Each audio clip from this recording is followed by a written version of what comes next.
E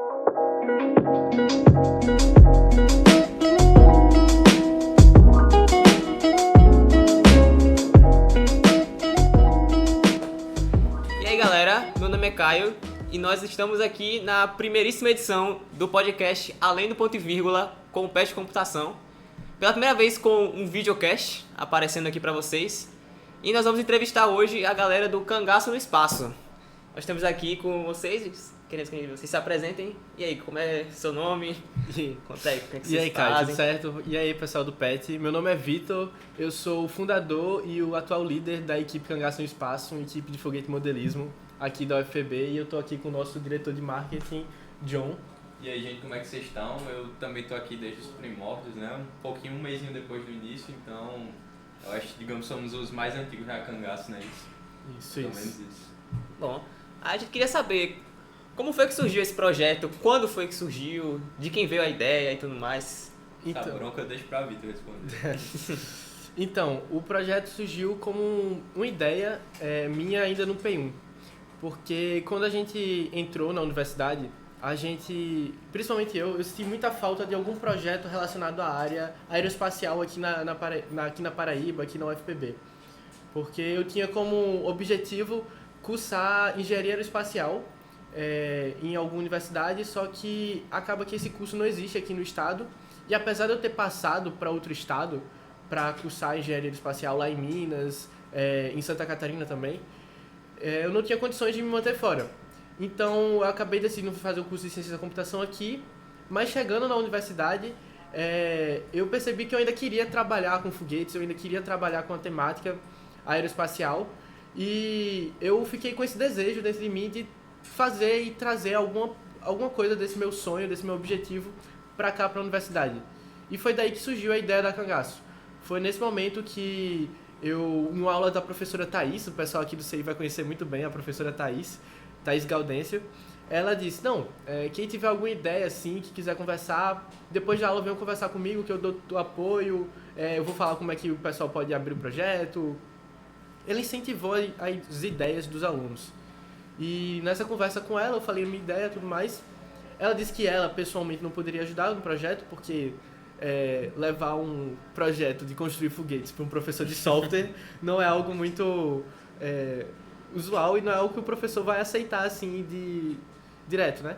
Mas ela me deu o caminho das pedras, mais ou menos, me disse que eu precisava procurar um professor, falar com o professor, conversar com esse professor para ver qual era o melhor caminho de abrir de fato o projeto. E foi nessas conversas que ela me indicou eu falar com o professor Rui e alguns outros professores. Eu fui lá falar com o professor Rui, só que o professor Rui já estava ocupado com outros projetos dele e tudo mais, e ele acabou não podendo aceitar encabeçar o projeto junto comigo. E eu fui nessa, de procurar vários professores, até que um dia, depois de falar com mais de 5 professores, eu consegui encontrar o professor Hugo, que é um dos nossos primeiros professores orientadores, ele e o professor Martinson. E o professor Hugo foi o primeiro que deu esse suporte pra gente, que de fato abraçou a ideia de trazer um projeto de foguete modelismo aqui para a universidade. E eu acho que eu ainda não expliquei nem o que é um projeto de foguete modelismo, né? Mas eu vou chegar para explicar isso já.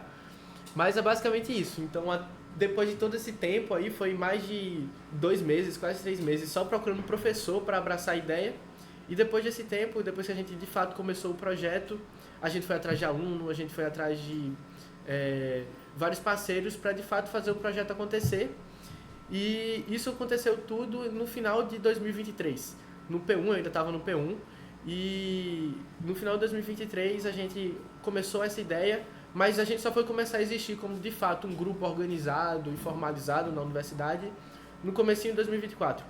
Então faz mais ou menos 1 ano aí de atuação da gente, e foi mais ou menos aí para começo meio do ano de 2024 que John entrou junto com a gente na Cangaço também, num dos processos seletivos, numa das aberturas que a gente teve. E desde lá ele tá com a gente, e aqui é um pouco da nossa equipe, de como surgiu a Cangaço. Ele chegou em mim, eu tava no meio de uma aula de cálculo, ia começar, e eu tava com o fone estouradão, porque eu tava fazendo atividade de cálculo, né, e um barulheira na sala gigante. Ele chegou, ei, tu tá moco, pô? Aí eu disse, pô, tô não. Aí ele, Ei, tu sabe como é que abre um paraquedas de um foguete? Eu disse, rapaz, não. E aí, daí em diante a gente foi conversando e foi se chegando e hoje a gente tá aqui, né? Muito bom, cara, muito bom. Aí eu queria perguntar ainda um pouco sobre a história de vocês. Qual a razão do nome que vocês escolheram? Por que Cangaço no espaço? Me tive essa ideia. Tá, a gente tava na reunião online e tava com os professores, tava com toda a equipe na época. Na época a gente só tinha 5 pessoas, contando comigo e o professor, tinha 5 pessoas na reunião. Então era uma equipe bem reduzida e tudo mais. E a gente começou um brainstorm de ideias e nosso objetivo era trazer algum elemento da cultura paraibana, algum elemento da cultura que remetesse a Paraíba, que remetesse a gente, e juntar e trazer esse elemento com algum elemento também que remetesse a foguete modelismo, né? Então foi daí que surgiu o nome, Cangaço no Espaço, que a gente está tentando justamente fazer essa ligação entre a Paraíba, entre o Nordeste e o cenário aeroespacial brasileiro, porque o Nordeste, principalmente a Paraíba, ainda tem uma defasagem muito grande técnica em relação aos outros estados, principalmente comparado ao Sudeste, e a gente quer diminuir essa distância, a gente quer realmente se tornar uma referência técnica aqui no estado para esses setores aeroespaciais. Bom, aí um pouco dessa visão ainda, você falou que vocês começaram com 5 pessoas, não foi? Contando contigo os professores. Aí, como hoje vocês já são uma equipe com muito mais pessoas, eu imagino, né? Sim. Como é que hoje está dividido o grupo de vocês? A gente divide em 3 diretorias principais, né? Marketing, Educação e Eventos e Diretoria de Projetos. Essa diretoria de projetos ela tem subdiretorias que no final se unem para construir a estrutura do foguete. O pessoal de marketing é separado a parte por conta que não constrói muito foguete, mas ajuda também. É um departamento diferente. A galera de Educação e Eventos é a galera que corre atrás dos eventos, que vai nas escolas, que ministra palestras, coisas.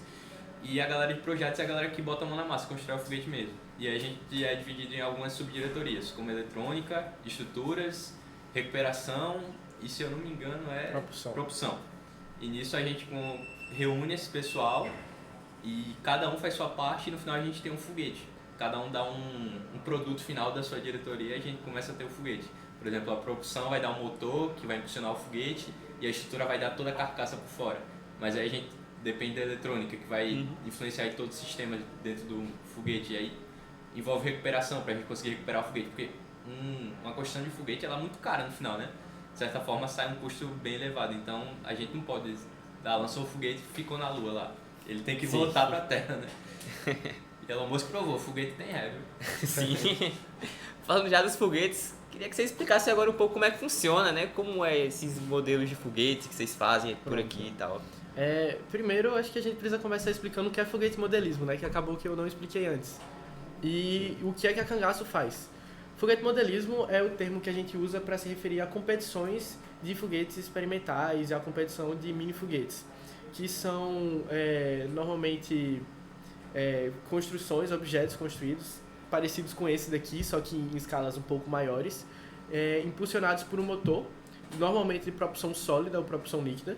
Aqui a gente tem um motor pequeno, um motor que a gente usa para testes e tudo mais, mas esses motores podem ser muito maiores. Tem motores assim de quase 1 metro só de motor, então o apogeu, o objetivo desses foguetes são os mais variados possíveis.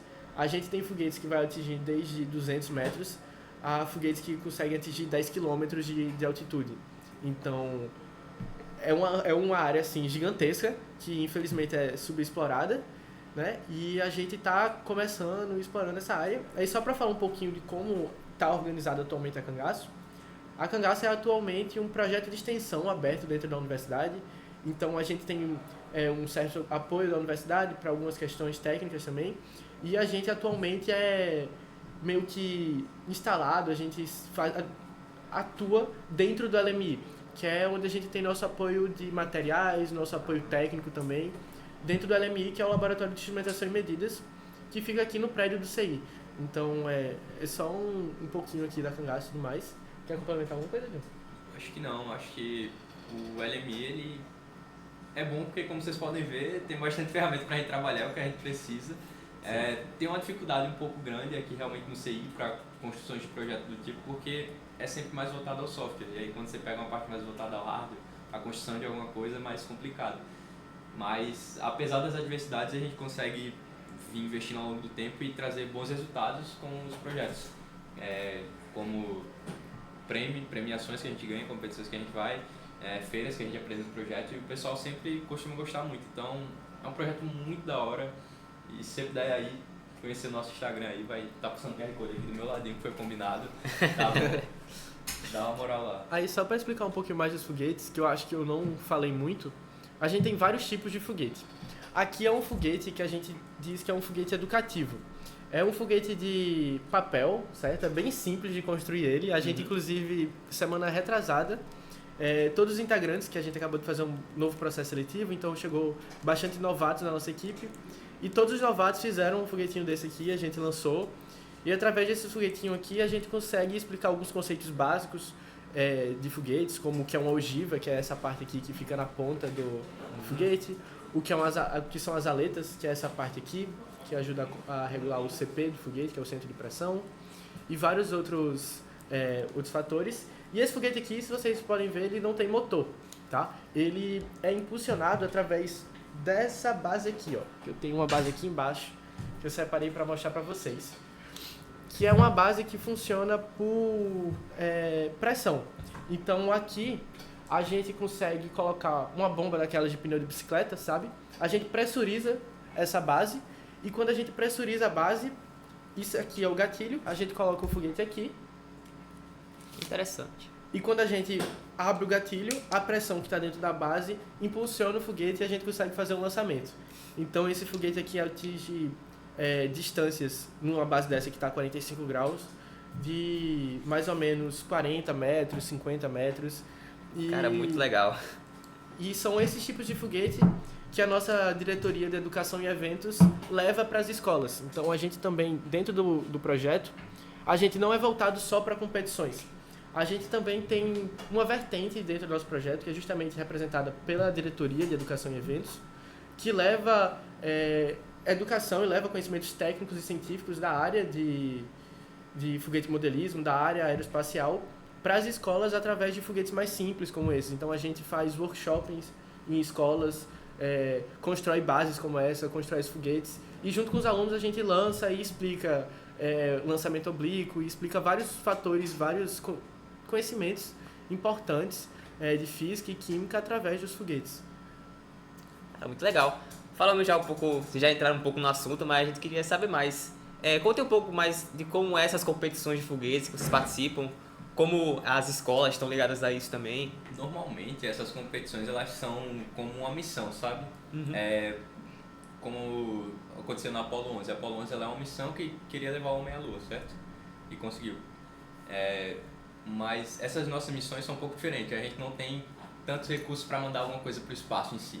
Mas essas missões pregam tipo o seguinte: suba um foguete a tal altitude e depois consiga recuperar ele. O que é isso? Consiga abrir o paraquedas e consiga trazer ele em segurança para casa. E essas missões acontecem mais ou menos assim. Tem outros tipos de missões que exigem que embarcamos algum módulo, alguma coisinha que, por exemplo, seja solta lá em cima e aconteça alguma coisa, alguma carga útil que a gente chama, né?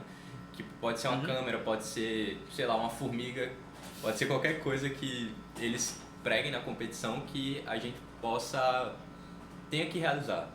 E nessas competições a gente acaba montando foguetes que construímos aqui. Que a gente tem um exemplo aqui e o Vitor vai falar um pouquinho sobre ele. Então, esses foguetes, agora que a gente já não está falando mais dos educativos, né? A gente está falando agora dos foguetes que a gente usa nas competições.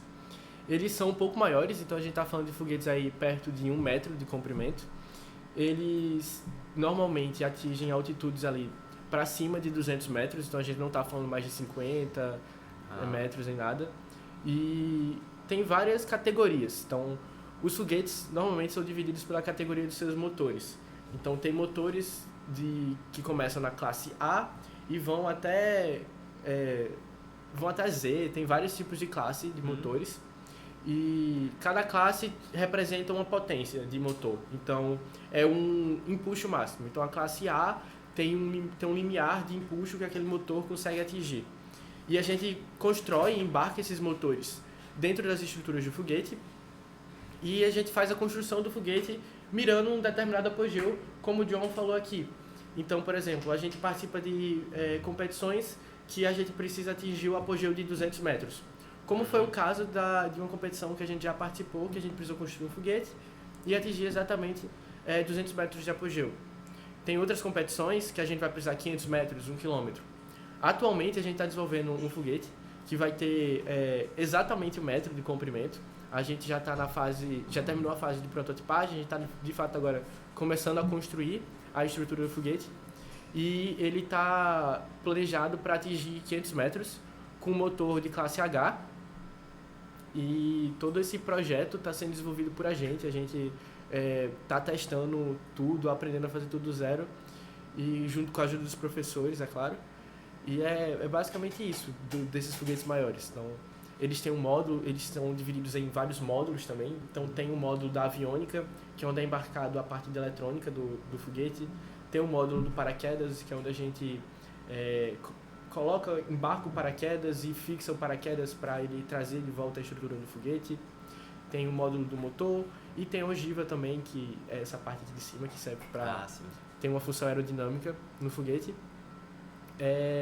E eu não sei se o John quer falar um pouquinho da parte da eletrônica, que eu não comentei antes, mas John antigamente era nosso diretor de eletrônica, agora que ele foi pro marketing. 1 ano e 2 meses de diretor de eletrônica. Então...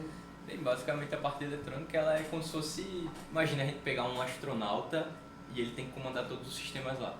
Hoje a gente não pode fazer isso, né? Porque o foguete ele não tem tamanho para comportar uma pessoa dentro, e eu acho que ninguém é tão confiante de entrar em um foguete assim do nada, né? Pô? Sim. E aí a gente pega o quê? A gente constrói um sistema que ele é todo automático. É como os aviões hoje em dia. Os aviões o piloto só precisa alinhar o bico e ele vai embora sozinho, se brincar até pousa sozinho.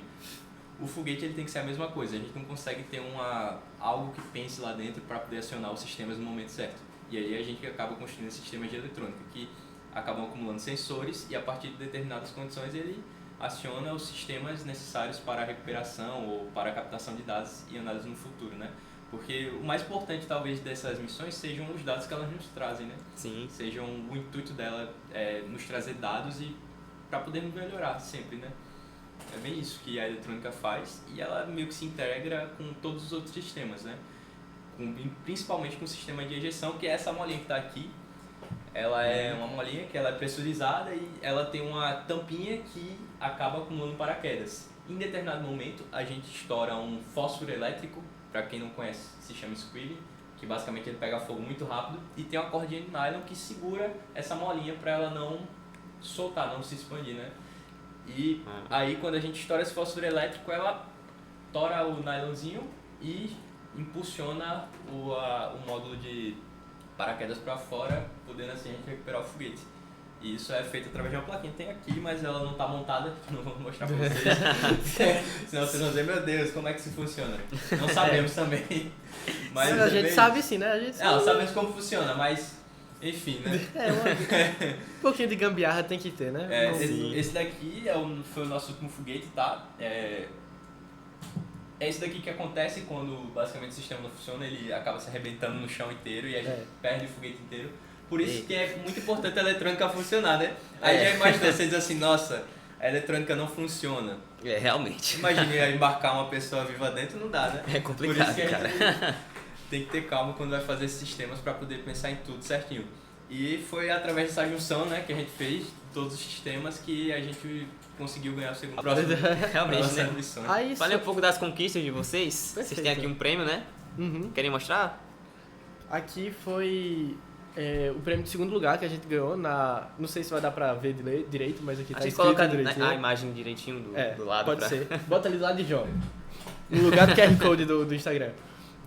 A gente ganhou o segundo lugar na categoria H200 lá em Natal, na competição que teve de foguete modelismo, a FRMF, que é o Festival Regional de Mini Foguetes. E a gente ganhou o segundo lugar e foi uma competição incrível, sabe? Foi muito puxado, porque a gente tinha acabado de criar a equipe, isso foi na primeira metade de 2024, então a gente tinha menos de 6 meses de equipe e a gente já estava competindo com equipes que tem mais de 5 anos, Caramba. que tem mais de 8 anos de de consolidação, são equipes grandes aqui do estado e do Brasil. E mesmo assim a gente ainda conseguiu sair com um resultado expressivo, sabe? O que foi muito bom pra gente e com certeza elevou o ânimo da equipe, sabe? Pra continuar e tudo mais. Ainda sobre as competições, tem outros tipos de competições que a gente visa participar.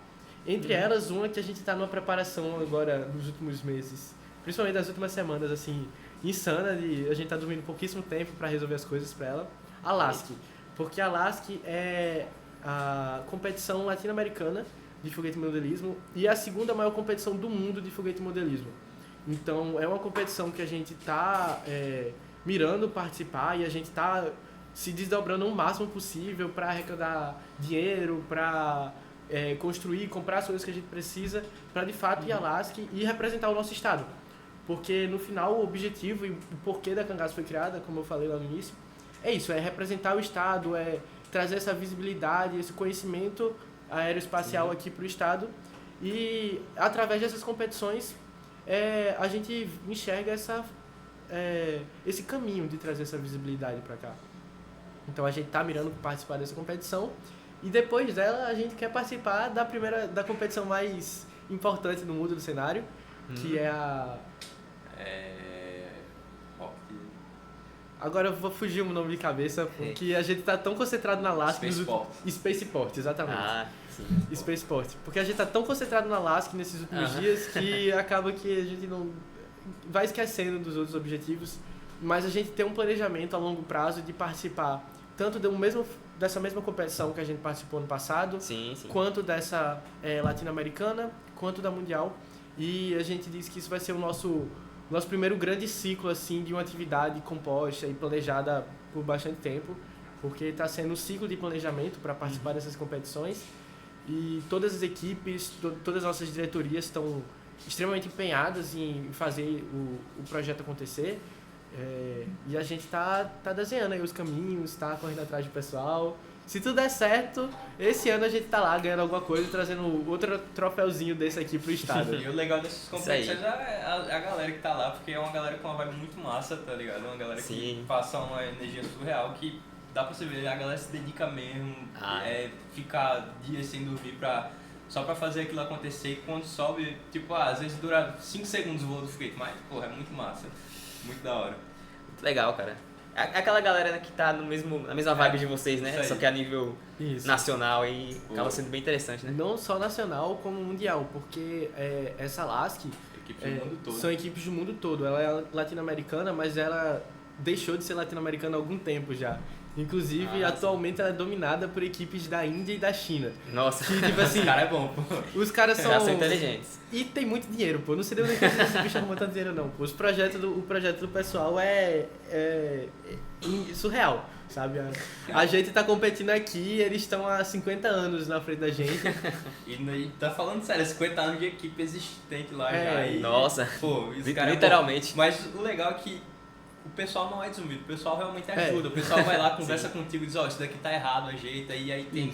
Eu acho que na viagem que a gente fez pro Rio, quando a gente foi ficar de monitor lá na Mobfog, a gente conheceu uma galera que já era do Rio, que já tava no cenário há um bom tempo, há coisa de 8 ou 9 anos já. E tipo, os caras são... Pô, muito fera e você aprende muito com eles, sabe? É uma parada, tipo, é mais aprendizado do que... No cenário nacional é assim, agora vai pra fora. Pra fora o pessoal não deixa nem tirar foto do foguete antes da competição, porque pode vazar informação do foguete pras outras equipes. Como eles estão fazendo. Então, quando a gente sai desse cenário nacional, que é realmente o cenário nacional, como as equipes ainda enxergam um pouco dessa diferença técnica entre o Brasil e os outros países do mundo, a gente tem esse quê de cooperação, tem essa energia de tipo assim, não, vamos se ajudar aqui, porque o Brasil crescendo, a gente cresce junto e aí depois a gente vai de fato conseguir competir com pé de igualdade para as outras equipes, apesar que o Brasil já tem algumas equipes muito, muito fortes lá para a região do Sudeste e Sul.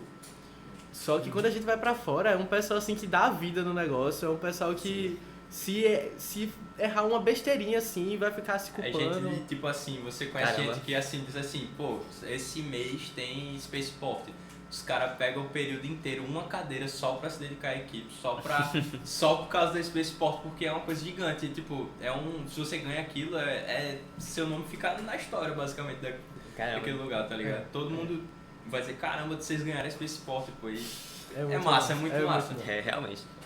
Cara, incrível. Queria até perguntar, vocês falaram do Brasil, do cenário e tudo mais. Aí a pergunta que a gente quer fazer é: o que vocês acham que o projeto de vocês está contribuindo para o desenvolvimento aeroespacial brasileiro e mais específico daqui da Paraíba?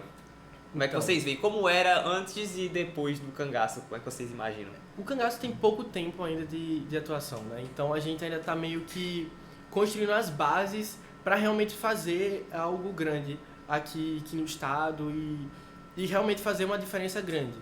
Atualmente a gente está começando a impactar já dentro do próprio CI. Então dentro do próprio CI a gente já começou a ser reconhecido, a gente já tem já começou a ser conhecido também lá pelo pessoal da sede, no Castelo Branco. Então a gente está começando a ser conhecido dentro da universidade e desenvolver nossa técnica, né? Mas o que a gente quer é de fato levar a Paraíba a participar desse cenário nacional. Porque é um cenário em crescente ascensão nos últimos anos.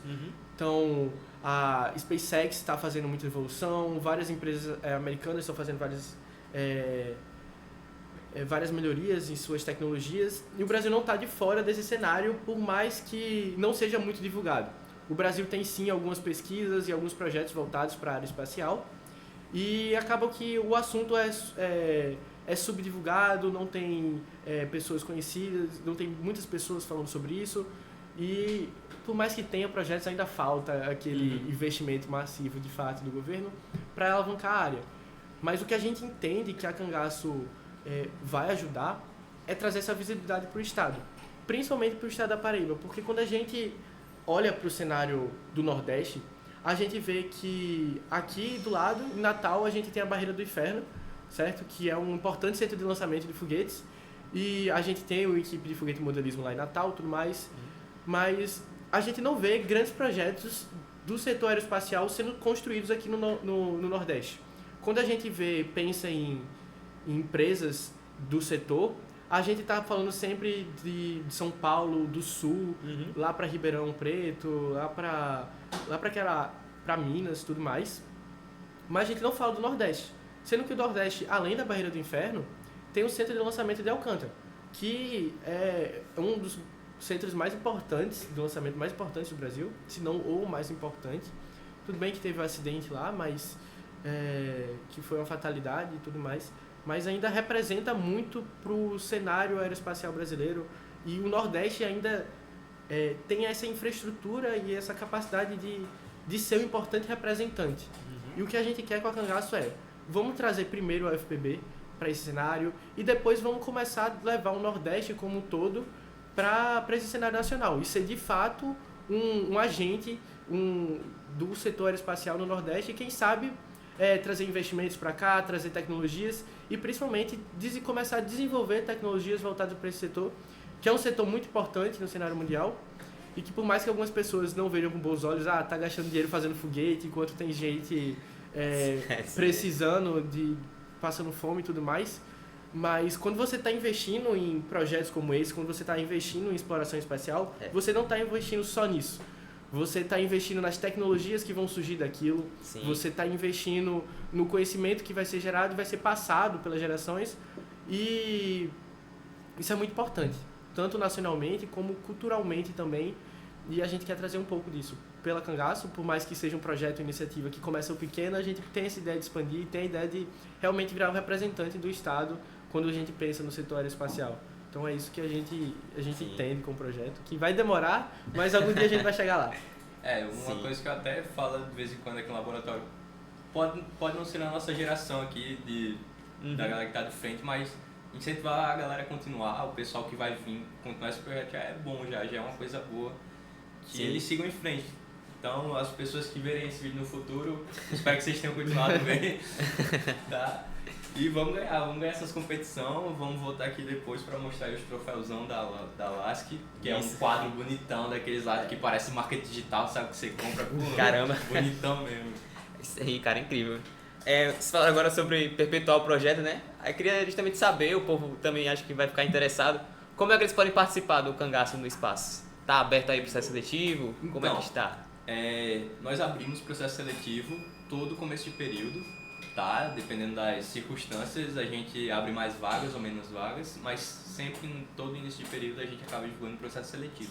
E aí vai ocorrer as etapas do processo seletivo, que é a inscrição, a gente vai avaliar o seu currículo, sua história, vai fazer uma entrevista com você e dependendo da circunstância, do time que você escolher, a gente pode acabar aprovando ou não sua candidatura. É bem como uma vaga mesmo de emprego, mas de certa forma um pouco mais elaborada para perceber se você realmente faz jus a... seu perfil faz jus àquela vaga que você se candidatou. Bem isso. Legal. É isso, galera. Concluímos por agora a nossa entrevista. Foi bem produtiva aqui com a galera do Cangaço.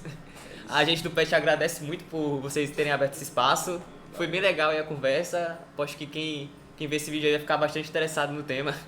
É isso aí, valeu. Valeu. E obrigado pro pessoal do PET, valeu, Caio, pelo convite, porque é muito bom pra gente estar recebendo esses convites para divulgar o nosso projeto. Porque como tudo que a gente já falou aqui, essa é um pouco da nossa ideia e é um pouco que a gente entende pela Cangaço. E é isso. Muito obrigado aí pelo convite. Isso aí, galera. Valeu. Aqui do lado vai ter as redes sociais aqui. Acho que é desse lado mesmo. A gente vai colocar ali as redes sociais, caso quem tenha interesse de conhecer. E é isso, pessoal. Valeu!